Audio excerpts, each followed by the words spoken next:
संदेश देणारे महामानव गौतम बुद्ध, रयतेचं राज्य निर्माण करणारे छत्रपती शिवाजी महाराज, 12व्या शतकामध्ये 770 शरणांना एकत्रित करून आणून महात्मा बसवण्णा व ज्यांच्या अथक परिश्रमातून म्हणजे शिव शाहू फुले आंबेडकर या सर्वांच्या कार्यातून आपल्या देशाला स्वातंत्र्य मिळालं। या सर्व महापुरुषांना सर्वप्रथमतः आम्ही मानाचा मुजरा करतो, त्याला सलाम करतो। व आज 26 नोव्हेंबर या संविधान दिनानिमित्त आपल्या विद्यालयाचे सर्वांचे लाडके मुख्याध्यापक आदरणीय ढगे सर, उपमुख्याध्यापक आदरणीय नागरवार सर, पर्यवेक्षक श्री वलागट्टे सर, प्राथमिक विभाग, त्याचबरोबर पाटील मॅडम व सर्व या विद्यालयाचे शिक्षक बंधू भगिनी आणि विद्यार्थी मित्र, आज सर्वात मोठा दिवस म्हणजे खूप महत्त्वाचा दिवस संविधान दिवस 26 नोव्हेंबरला दरवर्षी संपूर्ण भारतामध्ये संविधान दिवस हा साजरा केला जातो। त्यापूर्वी संविधान नेमकं काय आहे, संविधान म्हणजे नेमकं काय तर कुणाला म्हणायचं संविधान? संविधान म्हणजे देशाची एक नियमावली आहे, ज्या नियमावलीवर आधारित देशाचा संपूर्ण कार्यभार चालतो, त्याला म्हणायचं संविधान।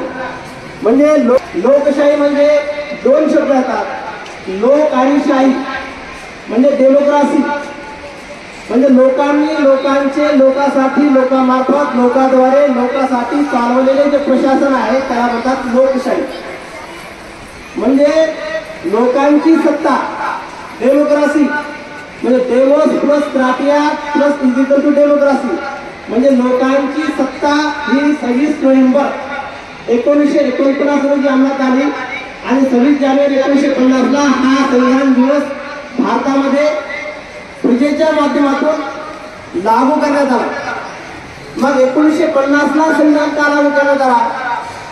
1950च्या पूर्वी देशामध्ये कोणती व्यवस्था होती तर याचा आपल्याला सखोल अभ्यास करणे गरजेचे आहे।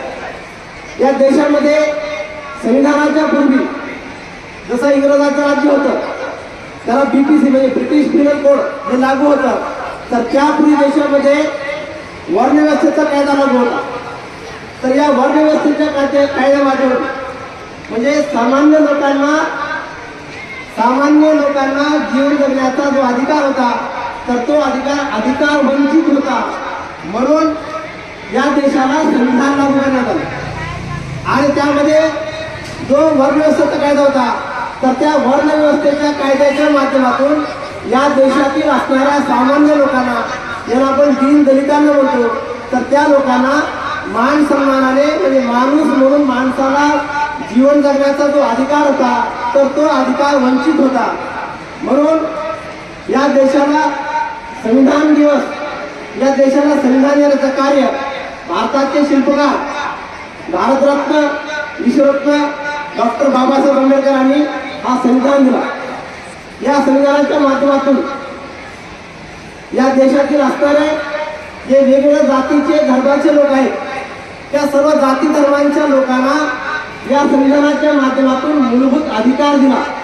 आता मूलभूत अधिकार म्हणजे डॉक्टर बाबासाहेब आंबेडकरांनी संविधानाच्या माध्यमातून मौलिक अधिकार म्हणजे ते मौलिक अधिकार हे सामान्य लोकांना म्हणजे विद्यार्थ्यांना, महिलांना, कर्मचाऱ्यांना, शेतकऱ्यांना, या सर्व दीनदलितांना आणि कष्टकऱ्यांना हे जे अधिकार मिळून गेले तर ते अधिकार देशाच्या सुप्रीम कोर्टालाही ते अधिकार परत घेता येत नाही, तर त्याला म्हणायचं मूलभूत अधिकार, त्याला म्हणायचं मौलिक अधिकार। हे जे अधिकार आहेत तर ते अधिकार मिळाल्यामुळे या देशामध्ये 395 कलमाचे संविधान, 395 कलमाची नियमावली डॉक्टर बाबासाहेब आंबेडकरांनी आपल्याला मिळवली। त्यामध्ये 395 जे आर्टिकल आहेत हे जगातील सर्वात मोठे संविधान, जगातील सर्वात मोठी लोकशाही हे भारताला मिळून दिली। त्यामध्ये 1 ते 395 पर्यंत जे आर्टिकल आहेत, जसं पहिलं आर्टिकल काय आहे, इंडिया दॅट इज भारत, म्हणजे या देशाचं नाव हे भारत आहे। तर त्याचं पूर्ण सविस्तर स्पष्टीकरण करण्याचं काम भारतरत्न डॉक्टर बाबासाहेब आंबेडकरांनी केले. आणि आर्टिकल 28, 29, 30 आणि 31 हे महिलांना अधिकार दिले आणि 51 ते जवळपास 67 पर्यंत हे जे आर्टिकल आहे तर त्या आर्टिकल मध्ये या देशातील सर्वात मोठा वर्ग आहे तर तो वर्ग म्हणजे आदिवासी वर्ग. तर त्या आदिवासी वर्गाला या संविधानामध्ये डॉक्टर बाबासाहेब आंबेडकरांनी सर्वात जास्त अधिकार हे दाखवून दिलेले आहे. म्हणजे कोणताही समाज, कोणताही घटक, कोणताही धर्म किंवा कोणताही वर्ग असं सांगू शकत नाही की संविधानामध्ये आम्हाला अधिकार दिलेले नाहीत. म्हणजे डॉक्टर बाबासाहेब आंबेडकरांनी या संविधानाच्या माध्यमातून सर्व समाजाला, सर्व घटकाला मूलभूत अधिकार मिळवण्याचं काम केलं.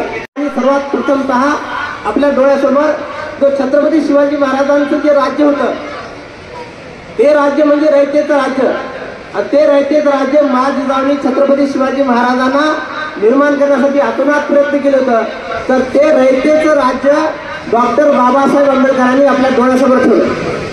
आणि त्यानंतर महात्मा ज्योतिबा फुले यांनी 1873 मध्ये जी सत्यशोधक समाज म्हणजे सत्याचा शोध घेणारा समाज 1873 स्थापन केलेला होता. तर तो 1873चा सत्यशोधक समाज आपल्या डोळ्यासमोर ठेवला.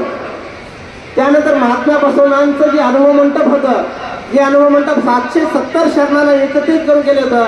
मग या महापुरुषांनी या देशामध्ये न्याय, समता, स्वतंत्रता आणि बंधुता प्रस्थापित करण्यासाठी ज्या ज्या प्रकारचं आंदोलन केलेलं होतं, ज्या ज्या प्रकारचा संघर्ष केलेला होता तर तो सगळा संघर्ष डॉक्टर बाबासाहेब आंबेडकरांनी तो संघर्ष पाहिला.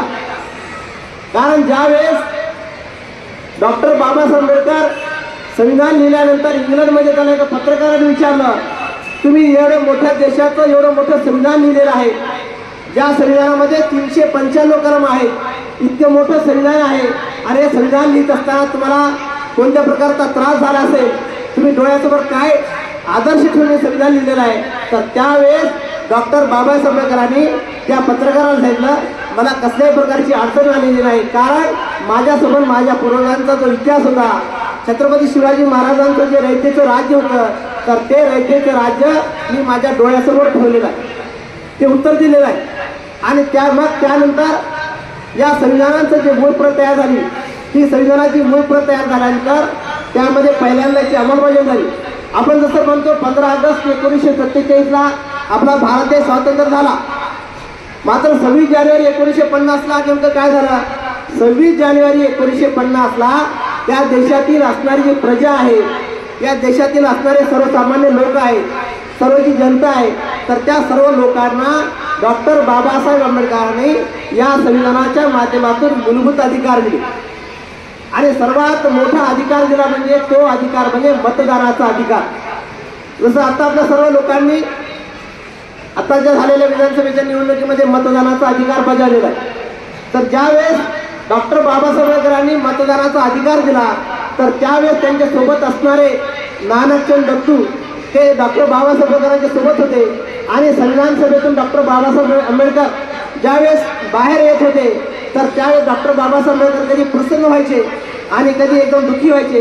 पहिल्यांदा डॉक्टर बाबासाहेब आंबेडकरांच्या डोळ्यातून अश्रू निघाले. मग त्यांच्यासोबत असणारे त्यांचे जे सहकारी होते तर त्या सहकार्याने डॉक्टर बाबासाहेब आंबेडकरांनी विचारलं की बाबासाहेब, तुम्ही इतका मोठा संघर्ष केलेला आहे आणि या देशातील असणाऱ्या सर्व समाजांना विशेषतः महिलांना इतका मोठा अधिकार दिलेला आहे, तर ती 3000 वर्षांची जी गुलामी होती, गुलामी कोणती होती? वर्णव्यवस्थेची गुलामी होती. म्हणजे त्यावेळेस मनुस्मृतीचा कायदा होता, ब्राह्मण, क्षत्रिय, वैश्य, शूद्र हे 4 वर्ण होते, त्याला चातुर्वर्ण व्यवस्था असं म्हणतात. तर ही वर्णव्यवस्था तुम्ही 3000 वर्षाची जी वर्णव्यवस्था होती, ज्यामुळे महिलांना गुलाम ठेवलं जात होतं, मुलींना शिक्षणाचा अधिकार नव्हता, म्हणजे चूल आणि मूल इतकाच अधिकार होता. आणि याच वर्णव्यवस्थेच्या माध्यमातून सतीप्रथा, बालविवाह, केशवपण, जरठकबरी विवाह, बालिका हत्या अशा प्रकारच्या अनेक रूढी परंपरा होत्या. आणि त्या सर्व रूढी परंपरा या संविधानाच्या माध्यमातून बंद झाल्या. आणि इतका मोठा कायदा तुम्ही या देशातील असणाऱ्या लोकांना दिलेला आहे. तुम्ही प्रसन्न होण्याच्या ऐवजी कधी तुम्ही मनातून हसता आणि कधी तुमच्या डोळ्यातून हसू येतात, त्याचं नेमकं कारण काय आहे? तर त्यावेळेस डॉक्टर बाबासाहेब आंबेडकर काही कालावधीसाठी स्तब्ध झाले आणि नानकचंद सांगायला लागले, नानकचंद मी हे संविधान लिहिण्यासाठी किती मोठा संघर्ष केलेला, तर तो संघर्ष या लोकांना लक्षात येईल याचा मला मोठा अनुभव येते. आणि डॉक्टर बाबासाहेब सांगायला लागले की इतकं मोठं जी मी अधिकार दिलेला आहे, जसं मतदानाचा अधिकार दिलेला आहे, संविधानाचा अधिकार दिलेला आहे, तर तो अधिकार मी आमच्या समाजाला म्हणजे या देशातील असणाऱ्या संपूर्ण बहुजन समाजाला जो अधिकार मिळवून देण्यासाठी मी प्रयत्न केलेला आहे आणि या समाजाला अधिकार मिळालेला आहे याचा मला समाधान होतो. आणि म्हणून मी मनातल्या मनामध्ये हास्य निर्माण होते आणि दुःख आहे की हे जे व्यवस्था मी निर्माण करून दिलेली आहे, हे मतदानाचा जो अधिकार मिळून दिलेला आहे, तर तो अधिकार माझा समाज शेवटपर्यंत टिकवेल किंवा नाही याचा मला खूप मोठा दुःख होतं. म्हणून माझ्या मनामध्ये दुःख निर्माण झाल्यामुळे माझ्या डोळ्यातून कधी कधी अश्रू निर्माण होतं. मग त्यावेळेस डॉक्टर बाबासाहेब आंबेडकरांना ज्यावेळेस डॉक्टर बाबासाहेब आंबेडकरांना लक्षात आलं आणि इंग्रजांच्या कालावधीमध्ये डॉक्टर बाबासाहेब आंबेडकरांना ज्या प्रकारचा अधिकार दिलेला होता, तर त्या अधिकारांच्या माध्यमातून इंग्रजांनी त्यावेळेस 3.5 लाख रुपये हा निधी दिलेला होता. म्हणजे या देशातील असणारे जे अधिकार वंचित समाज आहेत, ज्यांना फार पूर्वीपासून अधिकार मिळालेले नाहीत, तर त्या लोकांना मौलिक अधिकार मिळावे यासाठी 3.5 लाख रुपयाचा निधी इंग्रजांनी डॉक्टर बाबासाहेब आंबेडकरांना दिलेला. तर त्यावेळी डॉक्टर बाबासाहेब आंबेडकरांनी तो निधी बऱ्याच लोकांनी सांगितलं सामाजिक कार्यासाठी वापरावा, बऱ्याच लोकांनी सांगितलं या कामासाठी किंवा त्या कामासाठी वापरावा, परंतु डॉक्टर बाबासाहेब आंबेडकरांनी तो जो निधी आहे तर तो समाजातील असणाऱ्या प्रत्येक समाजातील लोकांना त्यांनी पाहिलं आणि जसं मी अधिकार दिलेले आहेत तर ते अधिकार अबाधित ठेवण्यासाठी शिक्षणाचा अधिकार मिळावा यासाठी डॉक्टर बाबासाहेब आंबेडकरांनी जवळपास 25 लोकांना आपल्या देशातून निवडलं आणि त्यांना या 3.5 लाखाच्या माध्यमातून त्यांना विदेशामध्ये शिक्षणासाठी पाठवलं. का? कारण जसं मी एकट्याने एवढा मोठा संघर्ष केलेला आहे, तर तसा संघर्ष 25 लोक जर करतील तर या देशामध्ये मोठी क्रांती येईल आणि समाजाला मोठा अशा प्रकारचा बदलाव निर्माण करता येईल. म्हणून डॉक्टर बाबासाहेब आंबेडकरांनी 25 लोकांना निवडलं आणि ते 25 लोकांना शिक्षणासाठी विदेशामध्ये पाठवलं. मात्र ज्यावेळी शिक्षणाचा पूर्ण कालावधी संपला, डॉक्टर बाबासाहेब आंबेडकरांना आशा होती की ते लोक सर्व परत येतील आणि या देशामध्ये मोठी क्रांती करतील. परंतु काही लोक, अर्धे जे लोक आहेत तर ते अर्धे लोक तिथंच म्हणजे त्याच देशामध्ये ते त्या ठिकाणी स्थायिक झाले आणि त्याच्यातून काही जे लोक परत आले तर ते परत आल्यानंतर ते आपापल्या सामाजिक आणि व्यावहारिक जीवनामध्ये ते व्यस्त झाले. त्यांनी डॉक्टर बाबासाहेब आंबेडकरांना त्यांची भेट घेतली नाही. फक्त एक व्यक्ती डॉक्टर बाबासाहेब आंबेडकरांची भेट घेतली आणि तो व्यक्ती देखील काही कालावधीनंतर त्याचा मृत्यू झाला. मग त्यावेळी डॉक्टर बाबासाहेब आंबेडकरांना त्याची चिंता वाटू लागली. कारण या देशामध्ये जी व्यवस्था होती तर ती व्यवस्था जर संपवायची असेल तर माणसाला माणूस म्हणून जीवन जगण्याचा अधिकार मिळून द्यायचा असेल तर त्या संविधानाची जी अंमलबजावणी आहे तर ती संविधानाची अंमलबजावणी हे शेवटपर्यंत घेऊन जाणे गरजेचे आहे. म्हणूनच डॉक्टर बाबासाहेब आंबेडकरांनी आग्रा या ठिकाणी त्या 25 लोकांचं उदाहरण दिलं आणि त्यावेळेस त्यांनी भाषणामध्ये सांगितलं. पहिल्यांदा भाषणामध्ये डॉक्टर बाबासाहेब आंबेडकरांच्या डोळ्यातून पाणी आलं आणि त्यावेळेस डॉक्टर बाबासाहेब आंबेडकर सांगितलं, मुझे इस देश के पढ़े लिखे लोगों ने धोखा दिया. 3दा आग्रा या ठिकाणी 1956चा शेवटचा जो भाषण होता तर त्या भाषणाने मुझे इस देश के पढ़े लिखे लोगों ने धोखा दिया है. तर त्यावेळेस डॉक्टर बाबासाहेब आंबेडकर आपल्या ग्रंथामध्ये हू वेअर द शूद्रास, ज्यावेळेस डॉक्टर बाबासाहेब आंबेडकरांनी हू वेअर द शूद्रास म्हणजे शूद्र नेमके कोण आहेत त्या पुस्तकामध्ये, त्या ग्रंथामध्ये त्यांनी महात्मा ज्योतिबा फुलेंचं जे सत्यशोधक समाज आहे तर त्या सत्यशोधक समाजामध्ये महात्मा ज्योतिबा फुलेंनी जे उदाहरण दिलेलं आहे, समाजामध्ये शिक्षित होणं वेगळं आहे आणि समाजामध्ये जागृत होणं वेगळं आहे. 100% समाज जरी सुशिक्षित झाला, साक्षर झाला, परंतु समाज जर जागृत झाला नाही तर त्या समाजाला काही अर्थ राहणार नाही. तर त्यावेळेस डॉक्टर बाबासाहेब आंबेडकरांच्या लक्षात आलं की समाजामध्ये शिक्षण घेणं हे महत्त्वाची गोष्ट आहे. तर समाजामध्ये जागृत होणे म्हणजे समाजामध्ये जागृत म्हणजे लोकांना खरं आणि खोटं हे काय आहे हे सांगण्याचं काम डॉक्टर बाबासाहेब आंबेडकरांनी आग्रा येथून भाषण दिले. मी तुम्हाला संविधान दिलेलं आहे, परंतु या संविधानाची जर अंमलबजावणी जर झाली नाही तर हे संविधान काहीही कामाचं राहणार नाही, असं त्या भाषणामधून सांगितलं. तर त्यावेळी डॉक्टर बाबासाहेब सांगतात, हे संविधान लिहिण्यासाठी मी आपल्या जे लहान लहान लेकरं होते तर त्या लेकरांची देखील पर्वा केली नाही. ज्यावेळी डॉक्टर बाबासाहेब आंबेडकरांना 1930 मध्ये इंग्रजांनी गोलमेज परिषद लावलेली होती, म्हणजे संविधानाचं महत्त्व काय आहे हे समजावून सांगण्याचा प्रयत्न केलेला आहे. ज्यावेळेस 1930 मध्ये इंग्रजांनी गोलमेज परिषद, म्हणजे त्याला राऊंड टेबल कॉन्फरन्स म्हणतात, ही गोलमेज परिषद लावलेली होती. तर त्यावेळेस डॉक्टर बाबासाहेब आंबेडकरांचा जो मुलगा होता तो मरणाच्या अवस्थेमध्ये होता. तो मरणाचा मुलगा इतका आजारी आहे, त्याला कॅन्सर झालेला होता आणि मुलगा इतका आजारी आहे, मरणाच्या अवस्थेमध्ये आहे आणि तुम्ही इंग्लंडला जातात. तर त्यावेळेस डॉक्टर बाबासाहेब सांगतात रमाबाईला आणि त्यांच्या समाजाला, मी आज जर एका मुलाची जर चिंता केलो तर माझे हजारो जे मुलं आहेत, माझा जो हजारो लोकांचा जो समाज आहे तर तो समाज मरणाच्या अवस्थेमध्ये आहे, म्हणून मी एका मुलाची पर्वा करणार नाही. तर त्यावेळेस काही कालावधीनंतर तो मुलगा वारला. ही परिस्थिती डॉक्टर बाबासाहेब आंबेडकरांनी लोकांना दाखवली आणि 1930 मध्ये ज्या गोलमेज परिषदेमध्ये गेले तर त्यावेळेस डॉक्टर बाबासाहेब आंबेडकरांनी त्या ठिकाणी आरक्षणाचा आणि महिलांच्या अधिकाराचा मुद्दा मांडला. त्यावेळेस इंग्रजांना असं वाटलं की डॉक्टर बाबासाहेब आंबेडकर त्यावेळेस इंग्लंडमध्ये फक्त 5 ते 6 मिनिटाच्या कालावधी त्याला दिलेला होता. तिसऱ्या गोलमेज परिषदेमध्ये देखील डॉक्टर बाबासाहेब आंबेडकरांनी संविधानाची निर्मिती यासाठी त्याच्यामध्ये कोणते कोणते मुद्दे समाविष्ट करावे हा प्रश्न देखील डॉक्टर बाबासाहेब आंबेडकरांनी 1932ला तिसऱ्या गोलमेज परिषदेमध्ये मांडला. आणि त्यानंतर 1932च्या गोलमेज परिषदेमध्ये त्यावेळेस महात्मा गांधी आणि डॉक्टर बाबासाहेब आंबेडकर यांच्यामध्ये वैचारिक मतभेद निर्माण झाले आणि त्यानंतर डॉक्टर बाबासाहेब आंबेडकरांनी 17 सप्टेंबर 1932ला पुणे करार मांडला. आता पुणे बक्षीस हे मला देणार आहे, ते बक्षीस 1100 रुपयाचं हे महत्त्वाचं नाही, परंतु माझ्या आईच्या नावानं ते बक्षीस तुम्हाला मिळवायचं आहे हे तुम्ही मनामध्ये शाश्वती करा. आणि आज संविधान दिनानिमित्त तुम्ही मनामध्ये ठाम विश्वास करा, ज्या व्यक्तीला शिक्षणाचा अधिकार नव्हता, ज्या व्यक्तीला समाजामध्ये बोलण्याचा अधिकार नव्हता, लिहिण्याचा अधिकार नव्हता, प्रवास करण्याचा, वर्णव्यवस्थेच्या कालावधीमध्ये शिक्षणाचा, बोलण्याचा, लिहिण्याचा अधिकार अजिबात नव्हता. मुलींना फक्त चूल आणि मूल एवढं फक्त मर्यादित होते. तर त्या व्यक्तीनं समाजामध्ये इतका मोठा बदल केला आणि आज हजारो स्त्रिया सर्वांना संविधान दिवसाच्या खूप शुभेच्छा देतो आणि माझे 2 शब्द तिथं थोडं ऐकून घेतला याबद्दल सर्व माझ्या भगिनी, विद्यार्थी आणि विचारपीठावरील असणारे सर्व शिक्षक, सर्व मुख्याध्यापक त्या सर्वांचे खूप आभार व्यक्त करतो आणि जाता जाता तुम्हाला एवढं सांगतो की आपण संविधानाचा सविस्तर अभ्यास करावा आणि त्याची माहिती घ्यावी, जेणेकरून आपल्याला आपल्या लोकांचे अधिकार दिले ते अधिकार आपल्याला माहिती होते. धन्यवाद. बाबासाहेब आंबेडकरांनी या संविधानाच्या माध्यमातून सर्वसामान्य लोकांना दिलेले आहे, म्हणून त्याला म्हणलेला लोकशाही.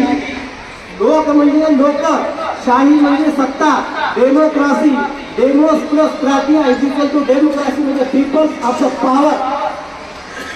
लोकांची पॉवर सामान्याचा सामान्य व्यक्ती जरी असेल तर तो व्यक्तीला राजा करण्याचा अधिकार, एवढा मोठा अधिकार या संविधानाच्या माध्यमातून डॉक्टर बाबासाहेब आंबेडकरांनी आपल्याला दिलेला आहे. आणि डॉक्टर बाबासाहेब आंबेडकर सांगतात की मी हे जे अधिकार दिलेला आहे तर ती मी अधिकार माझ्या स्वतःच्या यांना मी अशी विनंती करते की या कार्यक्रमाचा अध्यक्षीय समावेश करावा. उपस्थित असलेले या शैक्षणिक संकुलाचे उपमुख्याध्यापक सन्माननीय नागरवाड सर, प्राथमिक विभागाचे मुख्याध्यापक आदरणीय मंत्री सर, या संकुलाचे पर्यवेक्षक आदरणीय वलाकटे सर,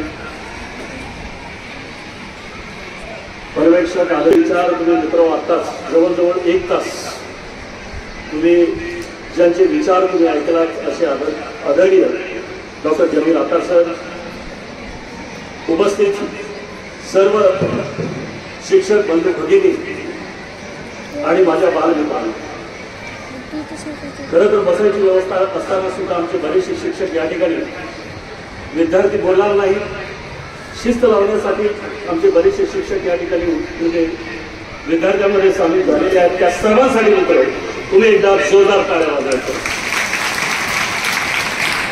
खरं तर मित्र, आज 26 नोव्हेंबर संबंध देशामध्ये हा संविधान दिन म्हणून आपण साजरा करतो. आणि या मसुदा समितीमध्ये अनेक बैठका झाल्या, अनेक चर्चा झाल्या, अनेक मंथन झालं आणि या मंथनाच्या माध्यमातून अखेर हा मसुदा 26 नोव्हेंबर 1949 रोजी या ठिकाणी या संविधान सभेनं या ठिकाणी स्वीकारला. आणि म्हणून मित्र 26 नोव्हेंबर हा दिन या ठिकाणी संविधान दिन म्हणून या ठिकाणी साजरा केला जातो. खरं तर म्हणजे हे संविधान तयार करत असताना सरांनी आता सांगितलं की जवळजवळ 4.5 वर्षाचा कालावधी लागणार होता.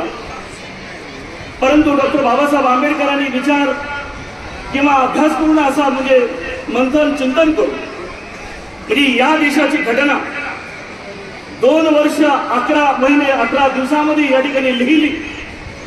या घटनेमध्ये असणारी जी काही मार्गदर्शक तत्व आहेत किंवा यामध्ये असणाऱ्या जी काही कायदे आहेत किंवा नागरिकाचे मूलभूत हक्क आणि कर्तव्य आहेत किंवा एकंदरीत या देशाचा कारभार चालवत असताना लागणारी जी काही विचार प्रणाली किंवा तत्व प्रणाली आहे म्हणजे ही तत्व प्रणाली या भारतीय संविधानामध्ये या ठिकाणी मांडलेली आपल्याला पाहायला मिळते. मित्र, आजच किंवा आता सकाळच्या सत्रामध्ये या विद्यार्थिनीनं एका 2 विद्यार्थिनी या ठिकाणी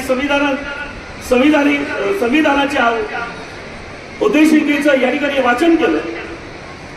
आणि यामध्ये डॉक्टर बाबासाहेब आंबेडकरांनी या उद्देशिकामध्ये या संविधानाचं सार ज्याप्रमाणे ज्ञानेश्वरीचं सार म्हणजे पसायदान आहे तसं या भारतीय संविधानाचं सार म्हणजे ती उद्देशिका आहे. आणि यामध्ये डॉक्टर बाबासाहेब आंबेडकरांनी म्हणलेलं आहे की आम्ही भारतातील लोकांनी भारताला एक सार्वभौम राष्ट्र, सार्वभौम समाजवादी धर्मनिरपेक्ष गणराज्य घडवण्यासाठी आम्ही प्रयत्न करत आहोत. आणि या देशातील नागरिकाला सुरक्षित कसा राहील या दृष्टीनं या घटनेमध्ये तशा प्रकारची नमूद करण्यात आली. मित्र, सार्वभौम म्हणजे नेमके काय? म्हणजे ज्याला आपण सर्व व्यापक म्हणजे आपण सर्वासाठी सर्व व्यापक म्हणतो. आणि दुसरा एक शब्दप्रयोग या ठिकाणी आलेला आहे तो म्हणजे धर्मनिरपेक्ष. या देशामध्ये अनेक धर्म आहेत पण भारतीय संविधानाने किंवा भारतीय घटनेनं सांगितलं की या देशामध्ये कोणता धर्म श्रेष्ठ नाहीये, कोणता धर्म हा कनिष्ठ नाहीये, तर या भारतीय संविधानासमोर म्हणजे सर्व धर्म हे समान आहे. दुसरा या ठिकाणी शब्दप्रयोग आलेला आहे आणि तो म्हणजे सर्व व्यापक. म्हणजे या देशामध्ये असणाऱ्या गरिबी आणि श्रीमंती म्हणजे यापेक्षा या देशामध्ये आर्थिक समता कशा प्रकारे निर्माण होईल यासाठी डॉक्टर बाबासाहेब आंबेडकरांनी न्याय, आर्थिक, सामाजिक, धर्मनिरपेक्ष, त्याचबरोबर विचार, अभिव्यक्ती, श्रद्धा, विश्वास, दर्जाची आणि संधीची समानता, प्रत्येक व्यक्तीचा सन्मान, या देशाची समानता, या देशाची अखंडता म्हणजे सर्वांमध्ये निर्माण व्हावी म्हणजे यासाठी हे संविधान मित्र या देशामध्ये निर्माण झाले. या संविधानाच्या माध्यमातून सरांनी आता सांगितलं की प्रत्येक नागरिकांना मत करण्याचा अधिकार आहे. म्हणजे या देशाचा राष्ट्रपती आहे म्हणून त्याला 2 मतं आहेत आणि या देशातला माझ्यासारखा सर्वसामान्य माणूस आहे म्हणून त्याला 1 मत करण्यात म्हणजे 1 आहे असं नाही. संविधानाने आम्हाला सांगितलं की प्रत्येक नागरिकाला समान अधिकार आहे, मत देण्याचा अधिकार आहे. आणि दुसरं महत्वाचं म्हणजे या देशामध्ये या देशाचं संविधान हे बळकट असल्यामुळं तुम्हाला माहित असेल मित्र, आपल्या आजूबाजूच्या राष्ट्रामध्ये म्हणजे अनेक वेळा लष्करशाही आली पण भारत हे एक असं एकमेव राष्ट्र आहे की या देशामध्ये लष्करशाही मित्र आतापर्यंतच्या कालखंडामध्ये आलेली नाही. याचं सगळ्यात महत्वाचं कारण जर कोणतं असेल तर ते म्हणजे या देशाचं संविधान. या देशाच्या संविधानाच्या माध्यमातून डॉक्टर बाबासाहेब आंबेडकरांनी हा विचार मांडला की या देशातल्या नागरिकाला शिक्षण दिलं पाहिजे आणि शिक्षण हे म्हणजे सार्वत्रिक सक्तीचं आणि मोफत असलं पाहिजे. म्हणून मला मित्र या प्रसंगी महात्मा फुले यांचं एक काव्य आठवतं. गती विना मती गेली, मती विना नीती गेली, नीती विना गती गेली, गती विना वित्त गेलो, वित्त विना शूद्र खचले. इतके अनर्थ जर कशामुळे जर झाले असतील तर एका अविद्येमुळे झालं. म्हणून या तळागाळातल्या सर्व नागरिकांना शिक्षण हे मिळालं पाहिजे असा दया डॉक्टर बाबासाहेब आंबेडकरांचा होता. म्हणून मी माणसाची पूजा करत नाही, मी माणसाची आरती गातो.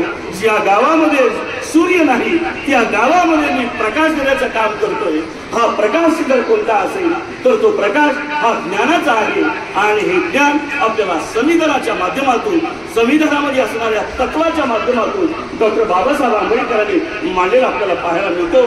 तर मित्र, या जाता जाता या संविधान दिनाच्या पुन्हा सर्वांना खूप खूप शुभेच्छा देतो आणि माझ्या वाणीला पूर्णविराम देतो. धन्यवाद. त्या निमित्तानं मी त्यांचे सांस्कृतिक विभागाच्या मार्फत त्यांचे आभार मानतो. त्याचबरोबर आजच्या कार्यक्रमासाठी आपल्या शाळेतले मूर्ती लहान पण कीर्ती महान असं म्हणायला काही हरकत नाही असे अत्तार सर अतिशय सुंदर असं मार्गदर्शन आपल्याला केलेलं आहे. संविधानाविषयीची माहिती आपल्याला दिलेली आहे. अशा अत्तार सरांचेही मी सांस्कृतिक विभागातर्फे त्यांचेही आभार मानतो. त्याचबरोबर आपल्या प्राथमिक विभागाचे मुख्याध्यापक हनुमंते सर, आपल्या विद्यालयाचे मुख्याध्यापक उपमुख्याध्यापक नागरवाड सर आणि पर्यवेक्षक वलाकटे सर, त्याचबरोबर पाटील तेजू मॅडम यांचेही आभार मानतो. त्याचबरोबर आपण सर्वांनी हा कार्यक्रम व्यवस्थित पार पाडण्यासाठी शांत, काही जण खडे मारत शांत बसले होते, त्यांचेही मी या ठिकाणी आभार मानतो आणि अध्यक्षाच्या वतीनं हा कार्यक्रम संपला असं मी जाहीर करतो.